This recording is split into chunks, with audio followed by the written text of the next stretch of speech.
The architecture of XRP Ledger DeFi. It's a game changer, man. And this could capture a lot of users, a lot of institutional value. We got two big updates coming to the Ledger. We're going to dig into that. We have the Clarity Act. This week, it has to happen. Our fortunes lie on this getting across the finish line. We're hearing some conflicting reports here. Is this going to get done or not? Again, we'll dig into that. And Michael Saylor, he's floating out some new reasons why. Don't worry, we're selling a little Bitcoin. Does this calm my fears or not? Spoiler alert, it does not. We will get into the specifics. So we see this XRP Ledger DeFi, it changes the game, and it really does. Native lending and smart escrows. Now, to me, the smart escrows are the bigger deal because my vision for the XRP Ledger is it's really this connecting hub, this hub of value where we are getting traditional financial systems hooked up to the Ledger and also other blockchains. It's a great place to trade assets, but we need those valuable and interesting assets to come flowing on to the XRP Ledger in a trustless manner. And smart escrows are going to allow that to happen. Now, every other chain we see out there, it's really bolting on the DeFi capabilities. The Ethereum blockchain, it doesn't know about everything that's happening in the DeFi systems. It just knows about transferring the coins. It has these bolt-on smart contracts, and there's a lot of inherent risk to that. Of course, exploits, uncontrollable costs, all sorts of stuff. Now, the XRP Ledger, it's doing this DeFi capabilities at the Ledger level. Now, it's less flexible. You can't do anything you want, but you could do an awful lot at the protocol level. Vastly smaller attack surface, cheaper costs, scalable. And so when we look at the full stack, this is exciting. We are getting the capabilities that really institutions in the future will need. Multi-purpose tokens, tokenized RWAs, native AMMs, credentials, permission domains, and now native lending and smart escrows. We are there. And again, we might not capture everything that Ethereum or Sui or these other Solana, of course, what they're getting. But there's a subset of users, and they're big and they're massive, whether it's nations or institutions, that are going to like the security, the scalability, and really the functionality of the XRP Ledger. And that's who we're after really with this chain at the end of the day. Anyone could use the XRP Ledger for, anything they want. But I think a lot of big institutions, they're going to like this, they're going to trust this, and they are going to adopt this. Again, it's going to onboard a lot of new people, and that's what matters. That's going to give us a lot of growth as we go forward if all these things hit. So far, so good. It's really looking good. Now, XRP, I posted this day, will be a global force. I was replying to this post by Crypto Eddie, and it was the CEO of Ripple Prime. He's like, look, we don't just deal in XRP. We're talking about Bitcoins, Ethereum, stable coins, pretty much anything of value. And that's the deal. There is no one asset or one blockchain that's going to beat everything at every use case. Of course, XRP is novel. Its utility is great. And this is what places it in the global financial system of the future. And it's going to deliver growth. Its capabilities are special. And again, it can service a lot of institutional needs and a lot of needs for retail. World-class, best in the world. And that's what matters. It doesn't matter if there are multiple blockchains out there that are great. XRP has its lane, the Ledger has its lane, and it's going to be successful. And that's what we want to see. And a lot of these different areas of blockchain growth, they're just now starting to emerge on the XRP Ledger, whether it's DeFi, RWAs. So when you look at $1.40 XRP, our future, it should have a lot more success, a lot more value, because we're just starting to onboard that. And people are just starting to wake up and recognize that. That's what the big deal is here. Now, we see crypto law alert, connect to Congress. The Senate Banking Committee will mark up the Clarity Act this Thursday. This is the final window of opportunity. Tell your senator to pass the frickin' Clarity Act for America's future. It has to happen. And we're seeing this reports. Banking groups are reportedly pushing last-minute changes to the stablecoin yield compromise, per Bloomberg. The banking cartel is trying to stop crypto. Look, someone for government has to say, we already went down this road. We had a compromise. You can't turn back and change it now. They have to put their foot down, and I get it. Look, they're getting money from banks. They're getting money from crypto. They want to keep everyone happy, but you just have to tell them, you already made a deal. It is over, and get this thing done. It has to happen. If it does, I think our future is bright here, even in the short term. If it doesn't, we could go through some choppy waters. Again, long term, you can't stop progress. We all understand this. But we want some, price action now. We want some appreciation. We want adoption. And if we're going to get that, well, we're going to have to see this get across the finish line. I think it happens. We see this from Coin Bureau saying Clarity Act odds of being signed into law. Prediction markets, they've jumped 74% in just 2 weeks, up from about 45%. So better chance than not this happens. It looks like it's going to come through, but you just don't know. Now, I saw a lot of people out there, they're like, look, this isn't perfect. This isn't great. Look, you are integrating with government. You're integrating with government systems. You're not going to like a lot of the things they require of you. You're integrating with banks. Again, we're integrating with some of the worst people in the world.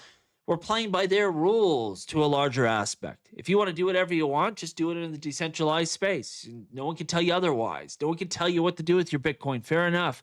No one can tell you where to send your XRP. But if you want to integrate into TradFi, you're going to have to sign on the dotted line and sign up with some of these, rules we're not going to like. That's just the way it is. We are playing by their game to some extent here. But man, the growth is going to be massive. It's going to be huge. And again, we can do whatever we feel like in a decentralized manner still. Again, they can't stop that. They can't do anything about that. This just is really the Trojan horse in my mind. It gets us fully integrated. And from there, it really is all over Red Rover. Interesting post by Raul Paul saying there is a rising possibility that we have a super cycle. Now, this kind of stuff always worries me when people are like, oh, we're not going to see the traditional downturn, sell off, all that kind of stuff. You got to be careful of that. This time is different thinking, but he makes some good points. Increasing interest payments that need monetizing, the reliance on short-term bill issuance, reducing the problems with cyclical debt, the largest capex boom in history, which is really just starting. This is going to happen. It's kind of like the governments have to go full force. Even if we shouldn't see this kind of money spent, it's going to happen. It leads to a potential explosion in bank credit to finance this capex in a global race between China and the U.S. that cannot be stopped. So again, it might be foolish to spend at these levels, especially when we don't really know where this technology takes us. But what are you going to do? You're going to say, oh, we're going to be fiscally responsible, and you lose the AI race, you lose it all anyway. So this is going to be unlike probably any other cycle we have seen because they will spend. And it's going to be a huge build out of the energy grid and compute, and just a lot of money spent into building these systems out. It is a once in a lifetime event, maybe a once in humankind event. And, you're going to see them throw everything they can at this sucker to win it. We'll see how that plays out. We see this. Raul Paul, no major financial institution will use blockchain at scale without privacy. That's the blocker. Ethereum and Sui now building permission privacy to their base chain. XRP Ledger also coming up. Everyone's going to have privacy. Different than secrecy. This isn't like Monero where nobody can know what's going on. But, regulators, they still need to be able to peek in there and see what's happening. But you have a company. They have to operate with some sort of secrecy. They're buying with some supplier. They can't broadcast that to the world with these big payments.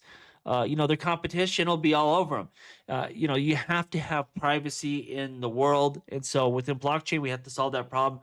Everyone, pretty much everyone, it's not just Ethereum and Sui. Everyone is working on that issue. Michael Saylor, hence strategy is back to work buying more Bitcoin.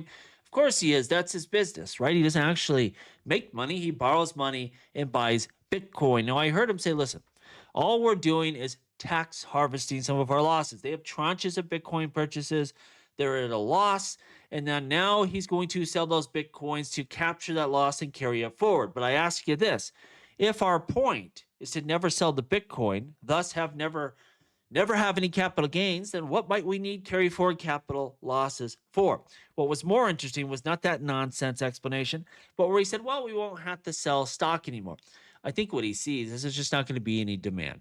If he tries to sell more stock on the market, no one's going to want this dumpster fire. Further, no one's probably just going to lend him money like these loans he's had in the past. So the last thing he has is stretch. As long as people are confident and they're going to get paid their dividend in this preferred stock, they're going to keep giving him money. And that's why you see, he says, oh, Bitcoin's not the big development. It's all about digital credit because it's the last stop on the road to hell, the slow road to hell we are on. Let's hope that this keeps up for the duration of this growth cycle, and we get a big altcoin season and Bitcoin goes sky high, and you're able to cash out some life-changing money first. Because when this dumpster fire goes under, and it will, it is going to be nasty. Think about what he's really saying. We have to sell some Bitcoin to pay our dividends so we can borrow more money and get even more dividends we can't afford to pay in the future. This ain't going to work, but hopefully it'll work for a bit longer. Only time will tell. It does distress me that he's so distressed at an $80,000 Bitcoin. He's thinking about selling. It ain't great. We see here, Bitcoin may be at a time before quantum attacks begin. A new report says Q-Day, the day when quantum systems could break cryptography, may arrive as soon as 2030, while moving Bitcoin to post-quantum security could take a whole decade.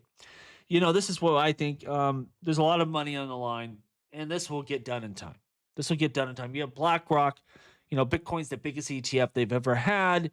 Fidelity, all the different exchanges. Like if Bitcoin went to zero, well, that would crater the whole crypto space. So I don't think they're going to allow that to happen. It's something we need to take serious. But this will be done before that happens, in my opinion. Now, the bigger problem is this: there is just no great solution.